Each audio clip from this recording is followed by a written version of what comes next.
এই সবগুলো কি আমি করেছি না আমার শাশুড়ি করেছে না কোথাও থেকে কেউ দিয়েছে আমাকে আর কি আরামসে বসে থেকে খাচ্ছি কোথায় আবার যাচ্ছি সব কিছু নিয়ে থাকছে আজকের ভিডিও। আসসালামু আলাইকুম, আপনারা সবাই কেমন আছেন? আশা করি সবাই অনেক ভালো আছেন। আলহামদুলিল্লাহ আমরাও সবাই অনেক ভালো আছি।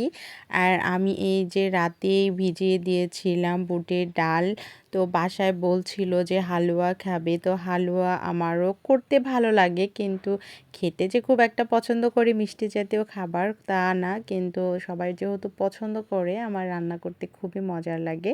তো এই জন্য আমি এই যে বুটের ডাল ভিজিয়ে দিয়েছিলাম, আর বুটের ডালটা ভিজিয়ে সারা রাত রাখার পর সুন্দর করে ধুয়ে টুয়ে আমি প্রেশার কুকারে এটা ভাপ দিতে দিয়ে দিয়েছি, সেদ্ধ করতে সরি। আর এটা আপনারা যখন সেদ্ধ করবেন প্রেসার কুকারে তখন আপনারা কিন্তু হিটটা একদম লো হিটে দিয়ে সেদ্ধ করবেন। এতে করে কিন্তু আপনাদের চুলা কখনোই নষ্ট হবে না। এটা কিন্তু আমি এই যে ইন্ডাকশানে দিয়ে দিয়েছি, আপনারা যদি গ্যাসেও করেন সেক্ষেত্রেও কিন্তু অবশ্যই মিডিয়াম হিটে দেবেন। আর যদি আপনারা এমনি কড়াই বা সসপ্যান বা হাঁড়িতে বা যেটাতেই করেন সেটাতেও যদি সেটাতে তো আর চুলা নষ্ট হবার কোনো অপশন থাকেই না, বাট আপনারা যদি প্রেসার কুকারে করেন অবশ্যই লো হিটে দিবেন, তাহলে কিন্তু আর চুলা নষ্ট হওয়ার কোনো সম্ভাবনা থাকে না। আমি 2-3 রকমের হালুয়া করব বলে প্রসেসিং শুরু করে দিয়েছিলাম। যে কোনো জিনিস রান্নার আগে যদি আপনারা সব কিছু স্টেপ বাই রেডি করে রাখেন তাহলে কিন্তু খুব তাড়াতাড়ি হয়ে যায়। তো এই যে সকাল সকাল আর ছুটির দিন চলছে, ছুটির দিনে যে কোনো কিছু করতে কিন্তু বাসায় খুব আমার ভাল লাগে। তো এই যে আমি একটু হালুয়া করব, প্রথমে একটু সুজির হালুয়া করব বলে আমি ভেবে নিয়েছিলাম। তো প্রথমে সুজির হালুয়া করছি, আমি দিয়ে দিয়েছি একটু ঘি, তারপরে দিয়ে দিলাম আমি মেজারমেন্ট কাপের 2 কাপ সুজি, দিয়ে সুজিটা একটু ভেজে নিয়েছি। ভাজার পরে আমি সেখানে দিয়ে দিয়েছি গুঁড়া দুধ। এই হালুয়াটা কিন্তু খেতে অসম্ভব মজার হয়, আপনারা কেউ চাইলে কিন্তু বাসায় ট্রাই করতে পারেন, খুবই মজার হয়। নর্মালি যে সুজি খান সেই সুজির তুলনায় কিন্তু অনেক ভালো হয়। তো এইদিকে গুঁড়া দুধ এবং সুজিটা আমি হালকা করে ভেজে নিয়ে রেখে দিয়েছি। আর এইদিকে আমি একটা শিরা তৈরি করব। যতটুকু পরিমাণ সুজি নেবেন তার তার দ্বিগুণ নেবেন চিনি। আমি যেহেতু 2 কাপ সুজি নিয়েছি এজন্য 4 কাপ চিনি দিয়েছি, আর এখানে 1 কাপ পানি দিয়েছি। দিয়ে আমি দারচিনি এলাচ তেজপাতা দিয়ে দিচ্ছি। দিয়ে এটা আমি ততক্ষণ পর্যন্ত জাল করব যতক্ষণ পর্যন্ত না চিনি গলে যাবে।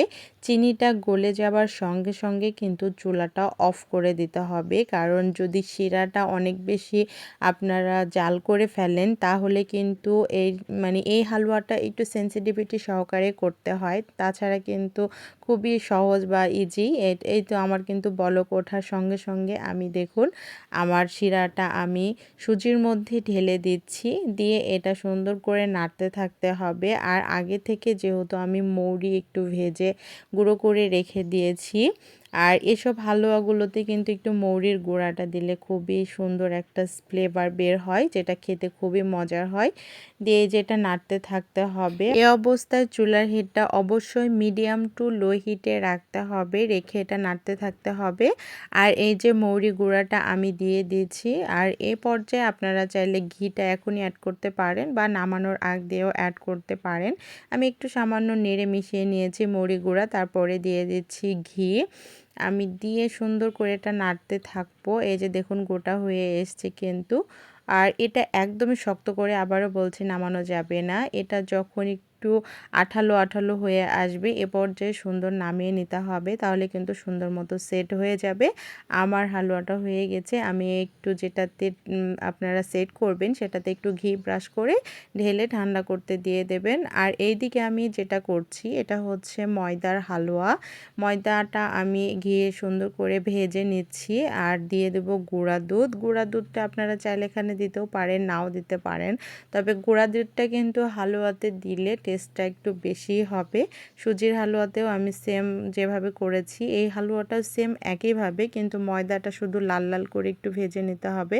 আর যতটুকু পরিমাণ আপনি ময়দা নেবেন তার দ্বিগুণ নিতে হবে চিনি। চিনি দিয়ে আমি শিরাটা সেম একই প্রসেসিংয়ে করে নিয়েছি। এই যে দেখুন নাড়তে থাকছি।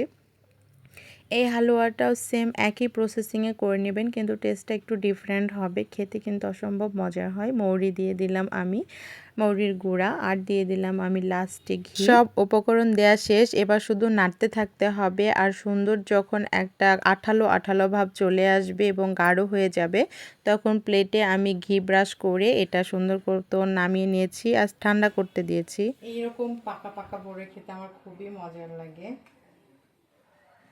একটু মুছে নিলাম, হাতটা ভিজে আছে। বিসমিল্লাহ। খুবই মজার লাগে আমার টক বড়িগুলো যখন এভাবে পেকে যায়। আমি শুকাতে দিয়ে অনেকগুলো খেয়েছি, অনেকগুলো।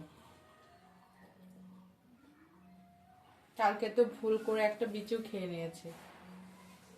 হালুয়া করার পাশাপাশি তো দুপুরে রান্না করতে হবে। এদিকে আমি 2টা হালুয়া করে নিয়েছি, নিয়ে আমি এদিকে দুপুরে রান্না চড়িয়ে দিয়েছি। আর আমার সোনা পাখিটা আমার কাছে এসেছে, তার দাঁত নড়ছে, একটু দাঁত ব্যথা হয়েছে, সেটা আমাকে বলতে এসছে এবং আমাকে দেখাতে এসছে, মা আমার দাঁত ব্যথা হয়েছে, দাঁত নড়ছে। তো আমি আবার সেটা দেখছিলাম। আর এইদিকে এই যে শুরু করে দিয়েছি রান্না বান্না।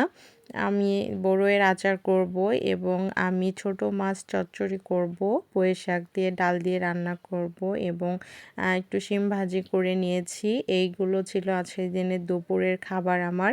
তো আমি সব কিছু এর মাঝখানে সেরে নিচ্ছিলাম। আর এইদিকে আমার গ্যাস শেষ হয়ে গেছিল, যেহেতু বাসায় এক্সট্রা একটা সিলিন্ডার ছিল, তৎক্ষণাৎ আমি সিলিন্ডারটা চেঞ্জ করে নিয়ে আমি আবারও শুরু করে দিই রান্না বান্না। যেহেতু দুপুরের খাবার আগে করে নিতে হবে, আব্বা এবং বাবুর খাওয়া দাওয়া সব কিছু তো থাকে, এই জন্য টাইমলি দুপুরের খাবারটা হয়ে গেলে তারপরে যদি একটু দেরিও হয়ে যায় তখন কিন্তু আর টেনশন লাগে না। এই জন্য আমি দুপুরের খাবারটা আগে রেডি করে নিয়েছিলাম। আর এদিকে করব একটু শিম ভর্তা।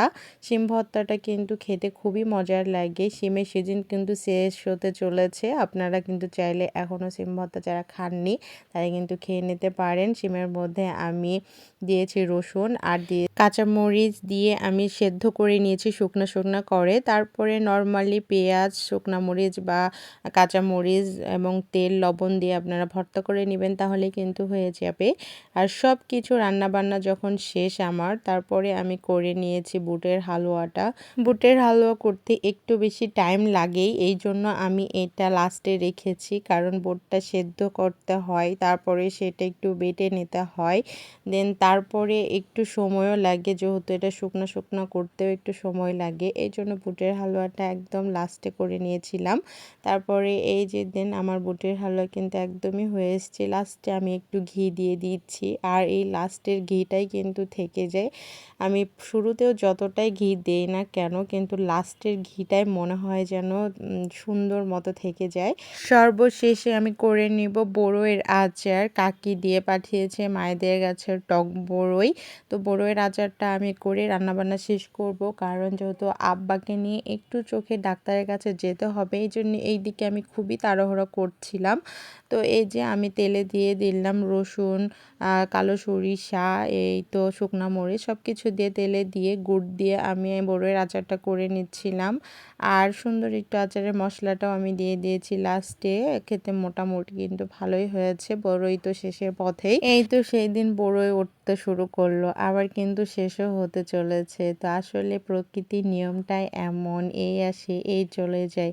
এই যে বসন্ত শুরু হয়ে গেছে, কত গাছে পাতা ঝরছে, আবার কত গাছে কিন্তু নতুন পাতা জন্মাচ্ছে, কত সুন্দর কিন্তু একটা পরিবেশ। যদিও বা বসন্তের খসখসে একটা কেমন বাতাস বয়, যেটা একদমই আমার ভালো লাগে না, আমার কি অনেকেরই হয়তো বা ভালো লাগে না, তারপরেও ভালো লাগে। অনেক দিকে দেখি যে ফুল ফুটেছে, গাছে পাতা ঝরছে, জন্মাচ্ছে। তো যাই হোক, সব কিছু মেনে নিয়েই প্রকৃতি। আর এই যে রান্নাবান্না শেষ করে চটজলদি রেডি হয়ে আমি আর আমার ছোট ননদ মিলে আব্বাকে নিয়ে চলে গেছিলাম আব্বার চোখের ডাক্তারের কাছে। সেখান থেকে বাসায় ফিরতে ফিরতে প্রায় রাত 8:30-9টার মতো হয়ে গিয়েছিল। বাবুরও অনেক খিদা লেগে গেছিল। তো বাসার পাশেই দেখছিলাম চটপটি এবং ছোলার বুট বিক্রি করছে। তো বাবুকে সেখান থেকে একটু চটপটি এবং ছোলা বুট কিনে দিই, সেখানে খাওয়াই নিয়ে যাই।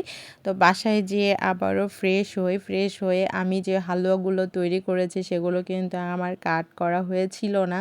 আর আমি যেহেতু আব্বা এবং বাবুর জন্য হালুয়াগুলো একটু নরম করেছি, এজন্য কিন্তু আমি রাতে কাটতে পেরেছি। না হলে কিন্তু যেটা আমি ময়দার হালুয়া এবং সুজির হালুয়া করেছি, এটা যদি আমরা চুলাতে একটু বেশি গাঢ় করে নামিয়ে নিই বা একটু হালকা শক্ত করে নামিয়ে নিই, তাহলে কিন্তু এটা সেট হতে একদমই সময় লাগে না, ঠান্ডা হওয়ার সঙ্গে সঙ্গে সেট হয়ে যায়।